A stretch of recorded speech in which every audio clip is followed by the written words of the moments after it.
A word of caution. This episode contains details of crimes against children, sexual assault, and murder. Please take care while listening. In 1984, a young girl is brutally murdered in her family home after her stepmother leaves for work. Her body is discovered when firefighters respond to a fire at the home, and while there are a few different suspects, the case goes cold. A year later, another little girl is also abducted and murdered before school begins in the same area.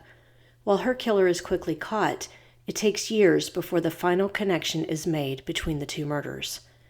3 different students from the University of North Carolina are also killed in 1985, and although none of the murders were connected, members of the community began questioning their safety in the small North Carolina town.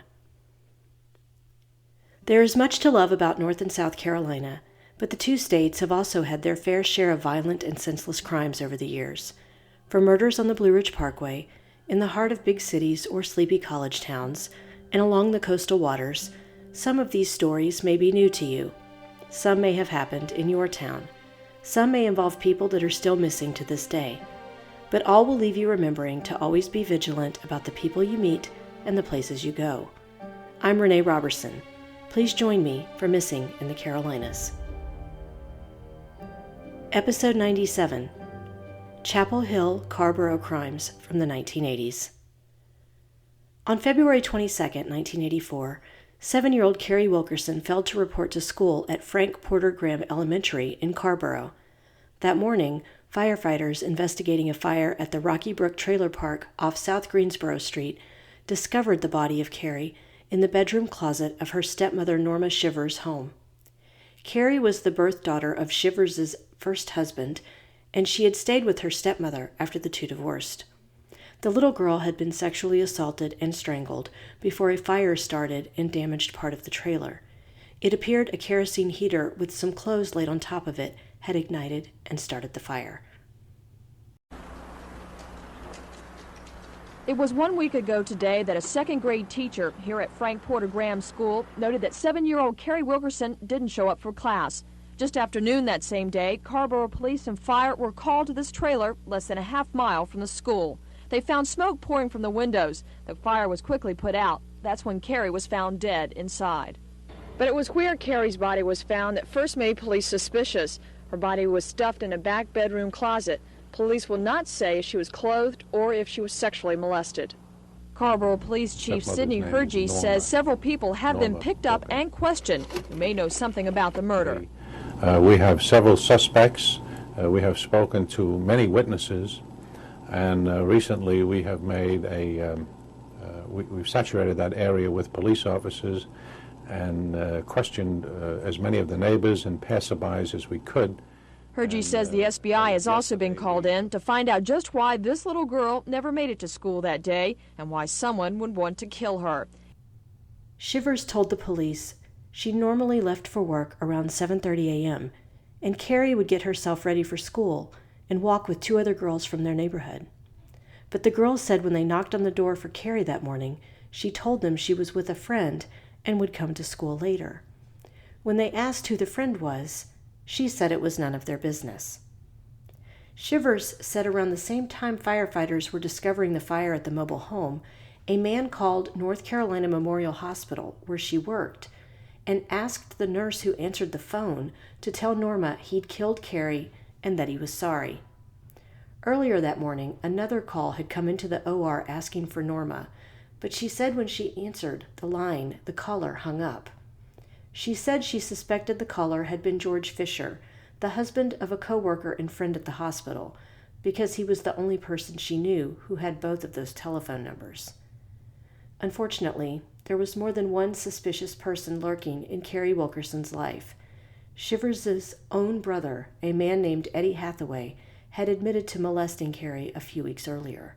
He was a prime suspect in the eyes of the police. In April 1984, Edith Page, Carrie's maternal grandmother, offered a $5,000 reward for information leading to a conviction in the death of her granddaughter. The office of Governor James B. Hunt, Jr. was also offering a $5,000 reward, along with one for $100 to $10,000 from an arson awareness committee in Raleigh. Edith Page told local media that she could understand people not wanting to get involved, but she was hoping the reward would encourage someone to come forward with information. But without physical evidence tying any of the suspects to the crime, and no one coming forward with additional tips, the case went cold. A year later, another little girl lost her life in the early morning hours before school. That morning, on January 30th, 1985, a man walking his dog at the Mason Farm Biological Reserve in Chapel Hill, near the Findlay Golf Course, discovered the body of a young girl hanging from a tree, a rope coated in plastic wrapped around her neck in a slip knot. She was wearing green corduroy pants, pink jogging shoes, a light blue quilted jacket, and a blue shirt with the words, "Do It Yourself," printed on it. Police soon learned 8-year-old Jean Carrboro Fewel had been walking to Ephesus Road Elementary School with her 12-year-old brother before she failed to report to her classroom. She had moved to Chapel Hill from Hong Kong the year before and was in the process of being adopted by Thomas Fewel and Joy Wood. A former Sunday school teacher described Jean as a highly active, curious, happy child who loved to have her picture taken. At first, police announced they were unsure of whether or not the little girl's death was the result of a suicide or a homicide. After setting up a special hotline asking for tips on the case, the Chapel Hill Police Department received a number of calls. Witnesses told police they had seen Jean in the passenger seat of a car that was described as mid-1970 four-door Plymouth Satellite with a tan or light-colored vinyl top. Other neighbors of Jean said they had seen that car driving around Jean's neighborhood that morning before she left for school and speeding away from where Jean's body was found around 8:45 a.m. Police soon figured out George Richard Fisher, the family friend of Norma Shivers, drove a car matching that description. When shown a photo, 2 witnesses identified Fisher, who was wearing a distinctive pair of black-framed glasses, as the man who was with Jean before her body was discovered. In fact, local residents said he was often seen around the school, even though he had no business being near the grounds. He was arrested on February 4, 1985, and charged with first-degree murder, kidnapping, and rape in the death of Jean Fewel. Hair and fabric similar to the clothing Jean was wearing the day she was murdered were found in a search of Fisher's car. When he went on trial in August 1985, his attorney argued that evidence presented in the case showed the possibility that his client was involved, but did not prove necessarily his guilt. Fisher testified on his own behalf, and he presented a long, rambling timeline of his actions on the morning Jean was murdered that didn't necessarily paint him in a positive light. He said he left for work that morning around 6:15 a.m., but found that his car was stuck in the mud.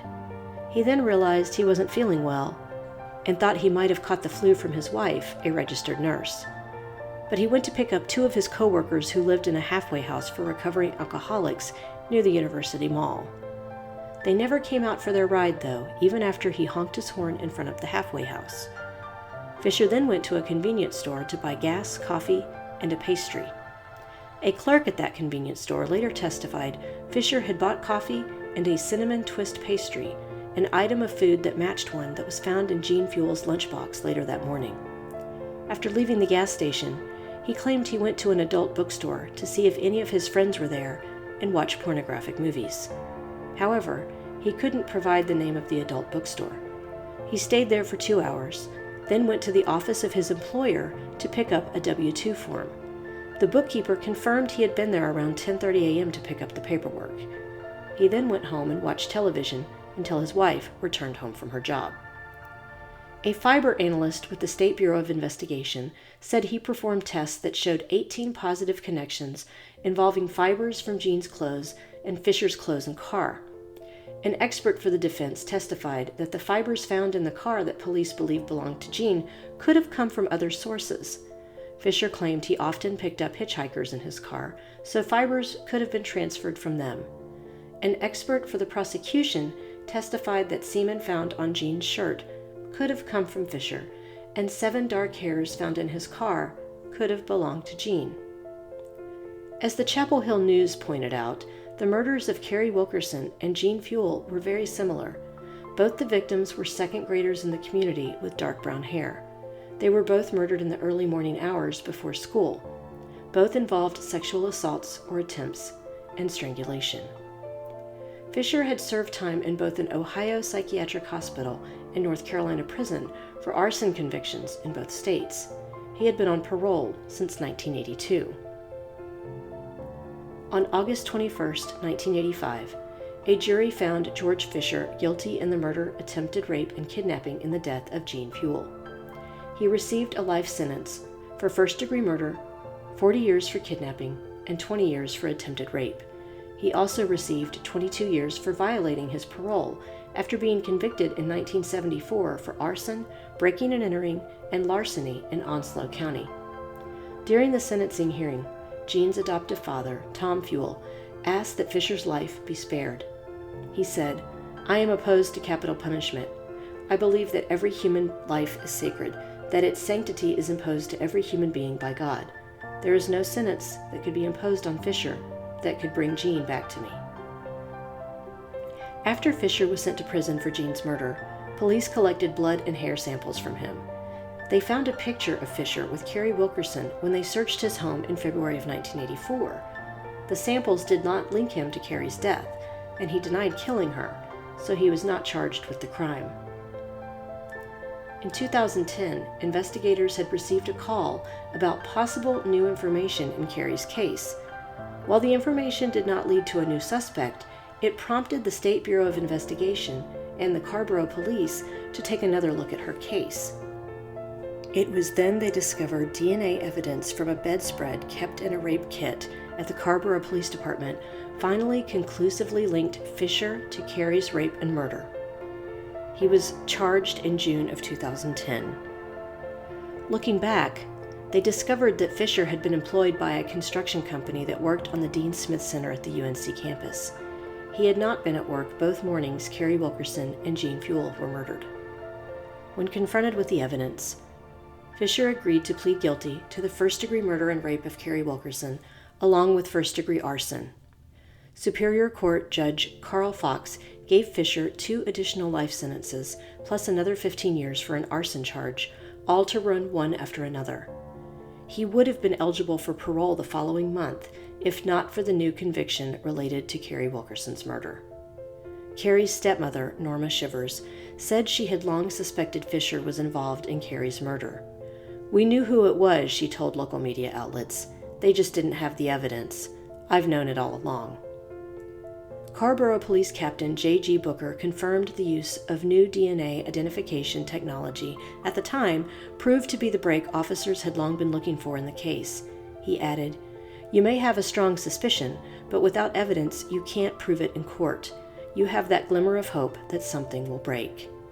He also told the public that while there was a lot of focus on Fisher as the perpetrator, it was important to remember that a young girl's life was taken away from her before she ever got a chance to live it. George Richard Fisher remains incarcerated at Maury Correctional Institution in Hookerton, North Carolina. In early 1985, a UNC student was murdered in what appeared to be a burglary that occurred while he was visiting friends off campus. On February 21, 1985, 21-year-old UNC student Thomas Perry Zimmerman, known as Perry to his friends, was visiting with 3 other friends at the Hilltop Trailer Court, located about 4 miles from the university campus. Resident Robert Wimberly said he was in the kitchen serving dinner when a masked intruder entered through the front door holding a gun. A few minutes later, another masked man joined in, and Robert and 2 of his other roommates, William Bullock and James Youngman, were beaten with 2x4s the men had brought in. While they were lying on the floor, along with Perry, the intruders ransacked the trailer and found an ounce of marijuana hidden behind some record albums. They demanded to know where the rest of it was. Robert said he recognized one of the voices as that of Richard Sanders, based on several different conversations he'd had with him in the past, including selling him drugs. James Youngman said he recognized Stephen Sanders because he had attended high school with him in Chatham County. Robert Wimberly and James Youngman were robbed of about $21. There were a few moments of silence while the men tried to determine if the intruders were gone, and then they heard a gunshot and Perry Zimmerman screaming. They were both treated for lacerations on their heads later that night at North Carolina Memorial Hospital. Perry was pronounced dead upon arrival at the hospital from his injuries. A High Point native, he was a journalism major who resided on the UNC campus normally. A friend told the Daily Tar Heel he didn't know the men Perry was visiting on that night, but that he liked to go hang out with friends and play guitar at their trailer. Another friend remembered Perry as an energetic, responsible person who was eccentric in a positive way. He enjoyed astronomy, creative writing, playing Dungeons and Dragons, and penning short stories. During their freshman orientation, Perry didn't like the name tags given out to students, so he wrote Captain Zap on his, and said it enabled him to meet more people that way. 22-year-old Richard Anthony Sanders and 21-year-old Stephen Wallace Sanders were arrested and charged with first-degree murder, first-degree burglary, 2 counts of armed robbery, and 1 count of attempted armed robbery. During their trial in June of 1985, their defense attorney, Kirk Osborne, argued to jurors that the brothers were in the home to buy marijuana when Perry was shot, but that the college senior was shot when a fight broke out over the deal. He suggested the jurors should have reasonable doubt about who actually shot Perry. He also said the roommates had worked together to conceal their involvement in the fight that left Perry dead. Friends and co-workers of Richard Anthony Sanders and Stephen Wallace Sanders testified that the 2 brothers were known as likable young men with a good work ethic. A jury found the 2 men, who were only 10.5 months apart, guilty of murdering Perry Zimmerman. Judge Wiley Bowen gave them life sentences, combining charges of first-degree murder, armed robbery, and attempted armed robbery. He handed down additional 14-year sentences against each man for first-degree burglary. They were ordered to serve a minimum of 16 years before they would be eligible for parole. One juror told the News and Observer that she felt the brothers were given a wonderful opportunity to turn themselves around, and that played heavily upon the jury's decision to give them life rather than death. Their mother, an OR nurse at North Carolina Memorial Hospital, said her 2 sons had seemed to have more problems after she and their father divorced after a long separation. Perry Zimmerman's parents were not given a chance to speak at the sentencing hearing. They were upset about that. His mother, Louise, told reporters that Perry was an outstanding debater and won a trophy in every event he entered, and he was a rising senior at the journalism school at Carolina. She said, "You can't get that far in school without some worthwhile contribution to society. We couldn't tell any of that." Before we continue, let's take a quick break for a word from our sponsors. Are you looking to level up your writing or learn a new skill? Whether you focus on nonfiction or are more inclined to creative writing, or want to learn how to put together a digital portfolio of your writing, Wow Women on Writing can help. Interested in podcasting? Check out a digital course I created called You Can Start a Podcast.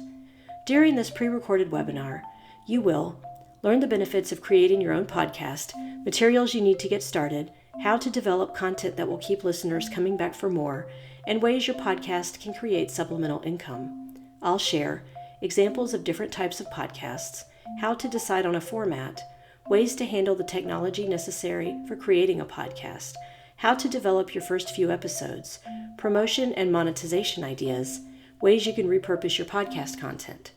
All written materials and resources are provided by me. I'll provide a handout with information discussed in the webinar along with suggestions for a few different types of podcasts to explore. Best of all, this webinar only costs $30. You can find it by going to wow-womenonwriting.com and clicking on the Classroom tab. I'll also post a link in the show notes. Here's your friendly PSA that if you haven't been using the skincare products from SkinX Erin, you might be doing it wrong. But it's never too late to do the right thing. The pre-cleanse oil is the best way, in my opinion, to thoroughly melt away excess makeup, sunscreen, environmental pollutants, and residual product buildup from your skin without stripping. I use their pre-cleanse oil every morning and night, followed by my daily cleanser for fresh skin. And here's another tip for the upcoming summer season.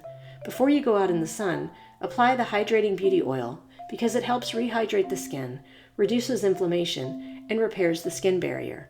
After spending the day in the sun, the Perfecting Night Oil accelerates healing, prevents peeling, and can quickly help a burn turn into a tan overnight. Try it. Go ahead and treat yourself with 10% off your order using my code MissingCarolinas10. I'll include a link in the show notes for you. And now, let's get back to the show. Just a month after Perry Zimmerman's murder, on Saturday, March 16, 1985, another violent murder took place in an off-campus apartment called Royal Park near the University of North Carolina. A young woman named Daphne Pridgeon told police she was watching television in her apartment when she heard a loud commotion and yelling coming next door from the apartment of Freshteh Golkho. Specifically, she heard a woman's voice yell, "Just let me look at my face." Around the same time, a resident named Keith Bowles grew concerned when he heard screams while he was in the laundry room downstairs in the complex. The screams were so concerning, he called the police and raced upstairs to wait outside the apartment where Freshteh lived until the police arrived around 10 minutes later. When they got there, police found the apartment door locked, so they kicked it in. 19-year-old Freshteh Golkho lay dead on the floor, and officers could tell she had been viciously beaten and stabbed. A pair of sweatpants and underwear lay next to her body. It didn't take the Carrboro police long to zero in on a suspect. A billfold found on the apartment floor the night of the murder helped narrow down who else had been present at the crime scene. On Sunday, March 17th, police arrested 20-year-old Alton Eugene Harris Jr. of Chapel Hill and charged him with first-degree murder. He was denied bond in the Orange County District Court. Freshteh and Harris were acquainted because he was dating one of Freshteh's roommates, and it was well known that the two did not get along. Harris gave a statement to Agent Bill Weiss with the State Bureau of Investigation. He said he had gone to the apartment to pay back money he owed to his girlfriend. While he was there, he and Freshteh got into an argument, and she threatened him with a butcher knife. He took the knife away from her during a struggle, and she accidentally ran into it, according to Harris. He said he didn't know why her clothing had been removed. But the autopsy report told a different story. Freshteh had been stabbed 18 times, with 3 of the wounds piercing her heart. Clothing found at Alton Harris's apartment matched Freshteh Golkho's blood type. Friends and classmates remembered the young woman in an article published in the Daily Tar Heel just a few days after her murder. Freshteh had moved to Jacksonville, North Carolina from Iran with her mother, father, and sister in 1974. She attended Jacksonville High School and graduated early at the age of 16. She enrolled at UNC for her freshman year, then took a year off to spend time with her family. She re-enrolled for her sophomore year in August of 1984. Freshteh enjoyed watching basketball and dressing up in unusual clothes, like pink high-topped basketball sneakers. One friend stressed that the 3 things that made her happiest were peace, love, and God. She couldn't stand to witness evil, hatred, and pain, which is what eventually surrounded her on the night she was murdered. Alton Harris's trial began in October 1985 and included testimony from one of Freshteh's roommates that the victim had been uneasy whenever Harris was around, and she disliked how many nights he was spending at the apartment. His girlfriend at the time, Loretta Petty, said Freshteh had barely spoken to her boyfriend and that she merely tolerated his presence in the apartment. Investigators presented the physical evidence they had found and the details of Harris's confession. A jury found Alton Harris Jr. guilty of felony murder and attempted rape. At his sentencing hearing, 2 psychiatrists testified that Harris had consumed beer, rum, whiskey, cocaine, and marijuana in the 24 hours before he committed the murder. Dr. Billy Royal told the jury the drugs could create emotional problems and unstable behavior in people who already had underlying issues. These underlying problems included an unstable childhood that included turning to drugs and alcohol at a young age. He had grown up in poverty, living in a log cabin with his parents and 4 siblings. He and his twin brother had constantly been in trouble while in the Chapel Hill Carrboro school system. A former principal testified he felt Harris got into trouble to gain attention and as a cry for help. An 11-person jury deliberated for 4 hours before recommending Alton Harris Jr. be sentenced to life in prison for Freshteh's murder. District Attorney Carl Fox said he was disappointed with the sentence, as he had sought out the death penalty. The victim's family felt the punishment was just. Alton Eugene Harris Jr. remains incarcerated in a North Carolina prison. With the community still processing the deaths of Carrie Wilkerson, Jean Fewel, Perry Zimmerman, and Freshteh Golkho all within a year, 2 female graduate students were confronted, and one of them went missing with her captor. In the summer of 1985, 23-year-old Sharon Stewart and her roommate Carla K. Hammett were walking to their car in the Moorhead Planetarium parking lot after watching a movie when they felt someone following them.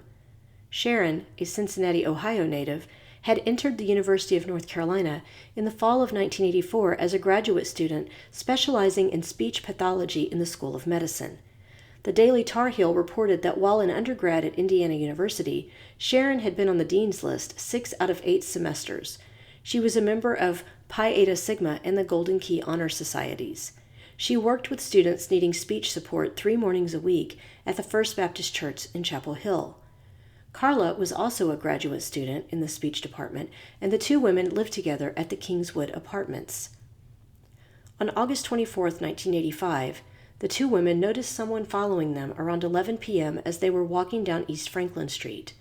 They continued on and turned into the parking lot for the planetarium, where Sharon's 1979 Buick Century was parked. Once they got there, they were confronted by a young black male carrying a knife. He grabbed Carla and told the 2 women to get inside the car and ordered Sharon to drive around the block to the Swain Hall parking lot. He pulled out a pair of handcuffs and put them on Sharon. She asked him to take their purses in the car and to just let she and her roommate go. He ordered Sharon out of the Buick and told Carla to drive around the block and return to pick up Sharon. She complied with his demands and drove out of the parking lot, trying to catch the attention of any nearby cars. Finally, she found a university police car and stopped to let them know they needed help. When the police got back to the Swain Hall lot, Sharon and the perpetrator were gone. 2 days later, a police officer in Nashville, Tennessee, spotted a young man asleep in a 1977 Chevrolet Silverado pickup truck that had been reported stolen 2 days earlier. The car belonged to a man named Howard Wright from Hillsborough, North Carolina. The man sleeping in the truck was Howard's 16-year-old adopted son, Maxwell Wright. Howard drove to Nashville to pick up his truck, but left Maxwell in jail. When Howard Wright returned home, he found a purse belonging to Sharon Stewart inside the truck. He turned the purse over to law enforcement on August 29th. When FBI agents in Nashville went to question Maxwell, he told them he had kidnapped and robbed Sharon, but would not say whether or not he had killed her. He waived extradition and traveled with agents from the North Carolina State Bureau of Investigation and the FBI from Nashville to Raleigh. Meanwhile, authorities had been searching wooded areas in Orange and Guilford counties, along with the roadsides along Interstate 85, searching for any signs of Sharon Stewart. Orange County District Attorney Carl Fox was put in a tough spot. Carla Hammett could not positively identify Maxwell Wright as the kidnapper. Bloodstains found in the truck the teenager was driving could not be positively matched with the blood of Sharon Stewart. Police could not find any fingerprints belonging to Maxwell in Sharon's car. Fox told Maxwell Wright that he would not seek the death penalty if Maxwell would confess to murder and lead investigators to Sharon's body. It was then the young man gave a statement to Bill Weiss, an agent with the State Bureau of Investigation, admitting the full extent of his crime. He said he had put Sharon in the pickup truck after Carla drove away looking for help.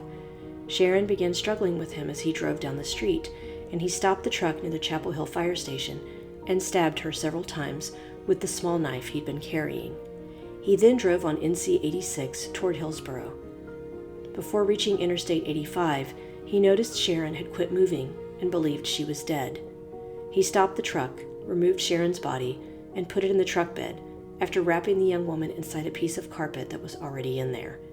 He drove on in the direction of Greensboro, finding a convenience store with a construction dumping site behind it. He placed Sharon's body inside a large barrel on the site and left the scene. On August 30th, he led Agent Weiss to the location of the convenience store and the place where he had left Sharon. When she was found, her underwear had been removed and she still had a handcuff attached to her left arm. The chief medical examiner for the state, Dr. Paige Hudson, said Sharon had died from multiple stab wounds, including one to the heart and several blows to her head. At the sentencing hearing, District Attorney Fox was unable to introduce evidence that Maxwell had attacked a woman in Fayetteville the previous summer in an attempted abduction because he had been 15 years old at the time and was still a juvenile under state law. Maxwell Wright's friends and family described him as a quiet and polite young man who had never shown signs of violence. They also said he respected his elders. Maxwell told the court he was asking for a second chance, adding, "I'm not going to act sorry because that's all it would be, just an act. I have to go into the system, get my education, and when I'm eligible to get out, the community will know I meant what I said." Maxwell Avery Wright pleaded guilty to first-degree kidnapping, armed robbery, first-degree attempted rape, and second-degree murder in connection with Sharon Stewart's abduction and stabbing death. He was sentenced to life in prison plus 55 years on February 10, 1986. The judge ordered that Maxwell's sentences be served consecutively versus concurrently. Community members were torn on whether or not District Attorney Carl Fox should have offered Maxwell Wright the plea deal in exchange for his confession of murder. Fox defended his decision, saying Sharon's body might never have been found without the deal. He worried that Maxwell might not have been convicted at all given the lack of physical evidence in the crime. He told the Chapel Hill News, "If we had not made the offer, we could have had some serious problems. He could have gone in this courtroom based on the evidence without his statement and very easily walked out. There's a lot of difference between life in prison plus 55 years and walking out scot-free." He also said Sharon's parents and boyfriend had supported the deal. On August 27, 1985, the Herald-Sun published an article titled, "Professor Says Crime Increase Part of Orange County's Growing Pains." Reporter Paul Brown interviewed a psychiatry professor from UNC named Seymour Halleck. He said, "As the county moves from rural to urban, you're just going to have more crime." The article discussed the murders of Carrie Wilkerson, Jean Fewel, Sharon Stewart, Perry Zimmerman, and Freshteh Golkho, along with 2 other missing men that we may discuss in a future episode.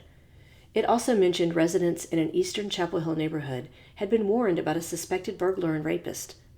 Halleck said at the time he believed the crime rate was generally going down in the country, but social change and growth in Orange County drew a number of people in the younger age bracket, a group that tends to dominate the criminal ranks. The Chapel Hill police captain Ralph Pendergraft said the majority of the victims were trending under the age of 25, which included most students on the UNC campus. He added there was 1 murder each in 1974, 1981, 1982, and 1983, making the murders in 1985 look more ominous. This brings us to the conclusion of this episode of Missing in the Carolinas. If you enjoyed this episode, please do me a favor and give it a 5-star rating wherever you listen to your podcasts. We're also on Instagram, Facebook, and YouTube, so please like our pages and get started on a discussion of the missing people profiled on the show. Do you know of a missing persons case in North or South Carolina that you think should be covered? Email me at missinginthecarolinas@gmail.com with any details you can share. And don't forget to check out our sponsor, WOW Women on Writing, and the great programs and writing contests they have to support writers at wow-womenonwriting.com. Treat yourself to a skincare kit from SkinX Erin with my code MissingCarolinas10. Cover art for this podcast was designed by Macintosh Multimedia. Sound editing is provided by Daniel Robertson. Thanks so much for listening.